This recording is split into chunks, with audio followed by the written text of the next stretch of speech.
Good morning বন্ধুরা, Puja's everyday লাইফের নতুন একটি ভিডিওতে তোমাদের সবাইকে অনেক অনেক স্বাগত। আমার প্রত্যেকটি ভিউয়ার্সের সুস্থতা কামনা করে আমি আমার নতুন ভিডিওটি শুরু করছি। আর এটা রবিবার সকালের ভিডিও। আর রবিবার দিন যেহেতু ছেলের স্কুল ছুটি থাকে, ওই একটা দিন না আমি একটু দেরি করেই উঠি, কারণ রোজ তো সেই ভোরবেলা উঠতে হয়। তাই এই দিনটা নিজেকে একটু ছুটি দিয়ে অ্যালার্ম থেকে সেদিনকে আমি একটু দেরি করেই উঠি। তবে দেরি বলতে এই নয় যে 8-9 বাজিয়ে ফেলি, ওই 6:30 7টায় এইরকমই ঘুম ভাঙে। গরমের দিন তো এক এক সময় দেখি এর থেকে আগেও ঘুম ভেঙে গেছে। তবে এদিনকে একটা মানসিক শান্তিতে থাকি যে এদিনে আর অ্যালার্মের আওয়াজে উঠতে হবে না, এদিনে ঘুম ভাঙলে তখনই উঠবো। আর আমাদের কাছে একটা মজার দিন, যদিও সেই ছোটবেলার মতো মজাটা আর নেই। আর এখন সেই জিনিসটা না মাথার মধ্যে রয়ে গেছে যে রবিবার মানে ছুটির দিন, রবিবার মানে মজার দিন। কারণ রবিবার মানে হাউসওয়াইফদের কাছে মোটেও ছুটির দিন নয়, বরং কিছু কিছু ক্ষেত্রে কাজটা অনেকটাই বেড়ে যায়। কিন্তু তবুও দেখবে রবিবার মানে আমাদের কাছে অনেকটাই শান্তির দিন, একটা অন্যরকম মানসিক শান্তি আমরা অনুভব করি। আসলে সেই 3 ইডিয়েটসের কথাটা মনে আছে না, যে ইডিয়েট, হ্যাঁ অ্যাকচুয়ালি তাই আমরা ছোটোবেলা থেকে এইটা শিখে শিখে এমন একটাই হয়ে গেছে, আমাদের মনের মধ্যে এটা বসে গেছে যে রবিবার মানে ছুটির দিন। সেটা হাজার কাজ থাকুক না কেন, তবুও রবিবার একটা আলাদা রকম আনন্দ বা শান্তি নিয়ে আসে।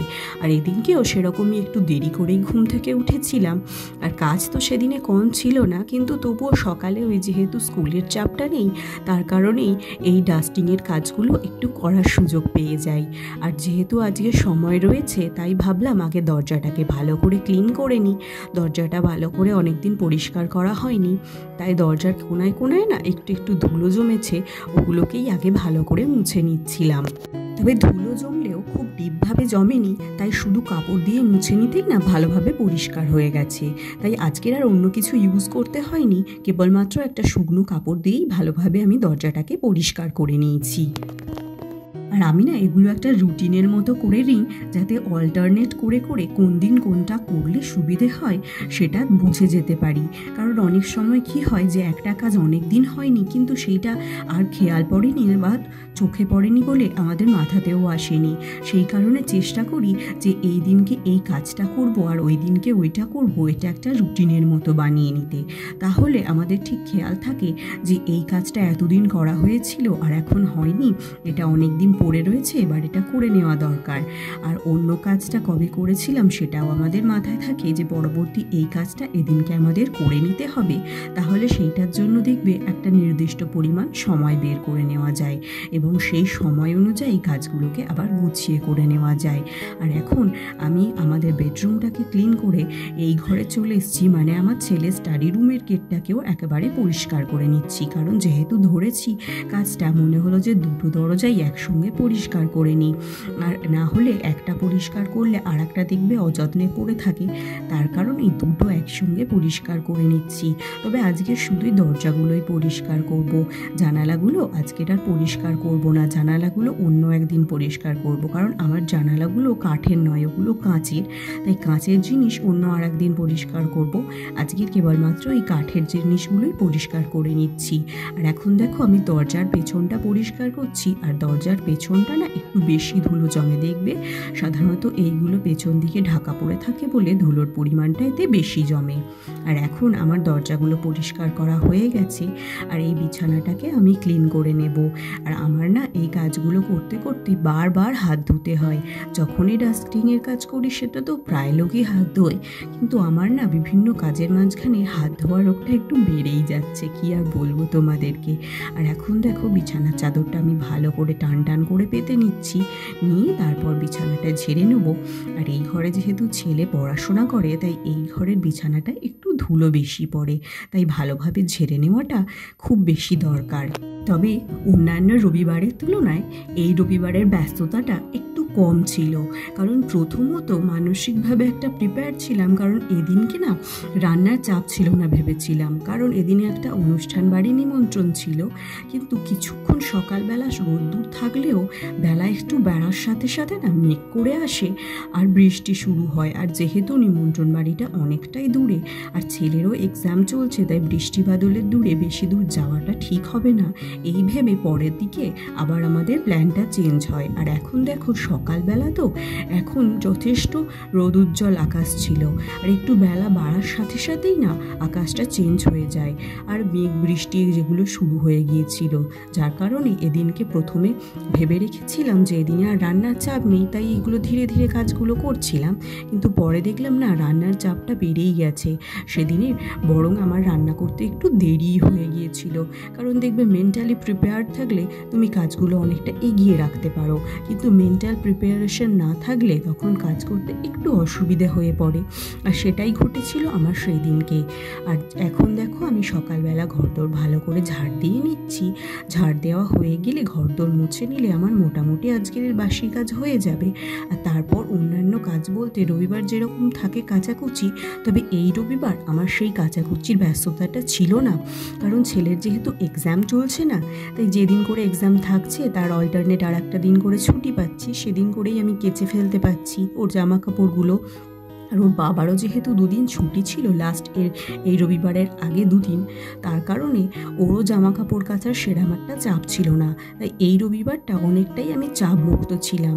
আর এদিকে সকালবেলা এদিকে ঘরদোরগুলো আমার মোটামুটি ঝাড় দেওয়া প্রায় হয়েই এসছে। দেখো এই আর সকালবেলার দিকটা না আজকের না কারেন্ট ছিল না, ওই জন্য অ্যাকোরিয়ামটার আলোটা জ্বালাতে পারিনি। এটা গিয়েছে সেই ভোরবেলা, ভোর থেকে অনেকটাই প্রায় বেলা হয়ে গেছে, তবুও কারেন্ট আসেনি। আর ঘরে তো আমি ইনভার্টারে আলো জ্বালিয়ে ভিডিও বানাচ্ছিলাম, কারণ ঘরেতে সেভাবে আলো ঢুকছিল না, কারণ প্রথম দিকে তো সকালে রোদ ছিল, কিন্তু যত বেলা বাড়ছিল এই যে দেখো তুমি বাইরে কীরকম অন্ধকার হয়ে আসছে, এবং এরপরে আর কিছুক্ষণ পর থেকেই না প্রবল বৃষ্টি শুরু হয়েছিল, যার কারণে আমাদের তো নিমন্ত্রণ বাড়িও যাওয়া হয়নি, তোমাদেরকে বললাম। আর আগের দিন রাত্রেবেলা আমি না একটা জানালা বন্ধ করতে ভুলে গেছিলাম, যার কারণে ওই পাতাগুলো এসে জড়ো হয়েছিল। কারণ মেঘ বৃষ্টির দিনে আমি প্রায় সময় জানালা বন্ধ করেই শুই রাত্রেবেলা।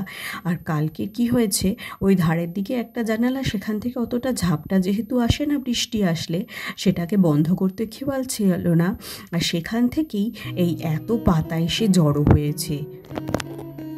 বিকেলবেলা যেহেতু ঘরদোর একটু ঝাড় দিয়ে রাখি, তাই সন্ধ্যের পর থেকে জানালা দিয়ে দিলে পাতাটা আর আসে না, কিন্তু কালকে তো বললাম যে এক সাইডটা দিতে মনে নেই, যার কারণেই পাতাগুলো ঢুকে গিয়েছিল। আর ইলেকট্রিক যেহেতু নেই, এই সিঁড়িটা দেখো অন্ধকার হয়ে আছে, কারণ সিঁড়ির লাইটটায় না ইনভার্টারের পয়েন্ট করা নেই, যার কারণে সিঁড়িতে আমি আলো জ্বালাতে পারিনি। আর এখন আমি চলে এসেছি এই ঘরে, কিছু জামা কাপড় গোছানোর রয়েছে, সেগুলোকে গুছিয়ে নেব। বেশ অনেক কটাই জামা কাপড় জমে গিয়েছে জানো, এগুলোকে এবার ভালোভাবে আমি গুছিয়ে আলনায় রেখে দেবো। এগুলো সব ডেলি ওয়্যারেরই জামা কাপড়, আর জামা কাপড়গুলো এইরকম ওয়েদারে দেখবে একসঙ্গে সব শুকনো হয় না, তাই যখন যেটা শুকনো হয় সবসময় সময় হয় না বলে আমি একসঙ্গে এভাবে রেখে দিই, আর যখন সময় হয় তখনই ভালোভাবে গুছিয়ে নিই। আর আজকে যেহেতু বললাম যে কাজের প্রথম দিকে তাড়া খুব একটা ছিল না, সেই কারণেই আমি ভাবলাম এই কাজগুলো করে নিই, আর যার কারণে এই এখন আমি জামা কাপড়গুলো ভালোভাবে গুছিয়ে নিচ্ছিলাম। আর এইটা ছেলের স্কুলের ড্রেস, আর যেহেতু এখন ছেলের রোজ স্কুল হচ্ছে না, একদিন করে পরীক্ষা হচ্ছে, একদিন ছুটি থাকছে, তাই ওগুলোকে আলাদাভাবে পাঠ করে রেখে দিলাম। ওগুলো আমি শোকেসের মধ্যে রেখে দেবো, আর যেগুলো আলনায় রাখার সেগুলো দেখো আমি আলনায় ভালোভাবে গুছিয়ে নিচ্ছি। এই যে আমার আলনাটা গুছানো হয়ে গেল, আর এবার ওই জামা দুটো আমি শোকেসের মধ্যে ঢুকিয়ে রেখে দিচ্ছি। আর এগুলো যেদিনে ওর পিটি থাকে সেদিনই এই ড্রেসটা পরতে লাগে, অন্য ড্রেস অন্য দিনের জন্য। আর এখন আমি সকালের ব্রেকফাস্ট বানাতে চলে এসেছি, আর এর একটু পরেই না বৃষ্টি চলে এসেছিল। আর এই যে দেখো ব্রেকফাস্টটা সেদিনে আমি ওটস বানিয়েছিলাম, কারণ হাজব্যান্ড থাকলে ওটসটাই বেশিরভাগ হয়, কারণ যেহেতু একসঙ্গে খাবার খাই আমরা ছুটির দিনগুলোতে, তাই একরকম খাবার হলে বেশ ভালো হয়, সবাই একসঙ্গে বসে খেতে ভালোও লাগে। না হলে সবার জন্য আলাদা আলাদা হলে যার যেটা দেখবে দেখবে টেস্টি কম হয়, তারটা খেতে ভালো না লাগলেও খেতে হয়, সেটা একটু মন খারাপের কারণ হয়। তার কারণেই এদিনকে ওটস বানিয়েছিলাম সকালের জন্য, আর ওটসের দিনে খিচুড়ি বানিয়েছিলাম। আর খিচুড়ির রেসিপি তো আগের দিন তোমাদের সাথে শেয়ার করেছিলাম, যার কারণে আজকের আর ডিটেলসে দেখালাম না। আর এই যে দেখো আমার মোটামুটি খিচুড়ির জন্য প্রিপারেশন হয়ে গেছে, আর জল ঢেলে দিয়ে আমি এটাকে ঢাকা দিয়ে আর এইদিকে চলে এসেছিলাম। আর এখন দেখো হয়ে গেছে রান্না। আর তারপর বৃষ্টি এসেছিল বলে, আর আমরা যেহেতু নিমন্ত্রণ বাড়ি যাব না, তার কারণে বাড়িতেই একটু চিকেন বানিয়ে নিচ্ছিলাম। আর হাজব্যান্ড এই চিকেনটা নিয়ে এসছে, আমি ভালোভাবে ধুয়ে পরিষ্কার করে নিচ্ছি এখন। আর হাজব্যান্ডের শরীর খারাপ হওয়ার পর থেকে বাড়িতে আমাদের চিকেন হওয়াটা অনেকটাই কমে গেছে, আর মাটনটা তো এখন হয় না বললেই চলে। আর ওদিকে চিকেনটাকে আমি ভালোভাবে ধুয়ে নিয়ে জল ঝরতে দিয়ে এদিকে আমি যা যা রান্নার জন্য লাগে সমস্ত কিছু কেটে নিতে বসে গেছি। দেখো এদিকে আমার পেঁয়াজ কাটা হয়ে এসছে, আর যা যা লাগে আলু বা টমেটো সবই একধার দিয়ে কেটে নেব। আর আমাদের না মাংস রান্নাতে একটু আলুটা কম ব্যবহার করা হয়, তবে এখন করে যেহেতু যখন থেকে ছেলে খাচ্ছে তখন থেকে আলুটা একটু বেশি দেওয়া হয়, কারণ ওর তো আলুটা লাগে ভাত দিয়ে মাখানোর জন্য, না হলে আমরা মাংসের খুব একটা বেশি আলু ইউজ করি না। আর অন্যান্য দিন আমরা মাংসটা একটু কষা কষা করতেই ভালোবাসি, কিন্তু এখন আজকের একটু ঝোলঝোলি বানাবো, কারণ কষা করলে একটু তেল মশলা বেশি লাগে। আর এখন তো তেল আমরা বাড়িতে কমই খাচ্ছি, আর তার কারণ তো তোমাদেরকে জানিয়েছি। যার কারণে এই যে দেখো আমি এখন প্রিপারেশন করে নিচ্ছি, নিয়ে আর রান্নাটা শুরু করব। আর একটু অল্প তেল দিয়ে আজকে ঝোল মাংসটা রান্না করব। যেদিন আগে থেকে প্ল্যান থাকে রান্নাটা হওয়ার, মাংস হওয়ার স্পেশালি, সেদিনে না আমি আদা রসুনটা আগের দিন ছাড়িয়ে রেখে দিই, কারণ এই রসুন ছাড়াতে বেশ সময় লাগে। আর রসুনটা ছাড়ানো হয়ে থাকলে অন্যান্য জোগাড় করতে দেখবে অতটা সময় লাগে না, যার কারণে অন্য সময় হয় আমি রসুনটা আগে ছাড়িয়ে রেখে দিই। আর এদিনকে তো প্ল্যান ছিল না বলেইছি, তাই রসুন ছাড়াতে আর অন্যান্য কাজগুলো করতে একটু সময় লেগে গিয়েছিল। আর এখন সব কিছু জোগাড় করে নিয়ে আমি মাংসটাকে ম্যারিনেট করে নিতে চলে এসেছি। আর ম্যারিনেশনের জন্য আমি এতে টক দই, হলুদ, লঙ্কা আর সর্ষের তেল আর নুন দিয়ে দেব। এই কটা জিনিস দিয়ে আর ভালোভাবে মাখিয়ে আমি কিছুক্ষণের জন্য রেখে দিই, দিলেই মোটামুটি ভালোভাবে ম্যারিনেট হয়ে যায়। আমি রান্নাটা এভাবেই করি। আগে যদিও আমি আদা রসুনটাকেও মাংসর সঙ্গে মাখিয়ে নিতাম, তবে এখন আর সেটা করি না। এখন আদা রসুনটা বাদ দিয়ে বাকি মশলাগুলোই মাংসের সঙ্গে মাখিয়ে নিয়ে ম্যারিনেট করতে রেখে দিই, আর অন্যান্য মশলাগুলো তেলের উপরে একেবারে কষিয়ে নিই, তাহলে আমার মনে হয় রান্নাটা বেশি বেটার হয়। আর এখন এই যে দেখো আমার সমস্ত রেডি হয়ে গেছে, রান্নাটা বসিয়ে দেব। আর এদিকে আমি কড়াইটা গরম করে নিয়ে তাতে তেল দিয়ে দিচ্ছি। আর এই মাংসর তরকারির দিনই একমাত্র আমাদের বাড়িতে সর্ষের তেল লাগে, আর লাগে কিছু কিছু ক্ষেত্রে, যেমন ধরো ইলিশ মাছ টাছ এইগুলো হলে তখন, কিন্তু সারা বছর যে যে জিনিসের জন্য সর্ষের তেলটা ইউজ হয় তার মধ্যে এই মাংসটাই প্রধান। আর এদিকে আমি আলুগুলো ভালো করে কষিয়ে নিতে বসিয়ে দিয়েছি, দিয়ে আর রান্নাটা মোটামুটি বসিয়ে দিলাম। আর এদিনকে আমাদের মাংস ছাড়াও মোচা হয়েছিল, আর মোচাটা আমি কাটি না, ওটা শাশুড়ি মাই কাটেন। আর আমি এইখানটায় মাংস জোগাড় করে বসিয়ে দিয়েছি মাংসটা, আর উনি ওদিকে মোচার জোগাড়টা করে দিচ্ছে।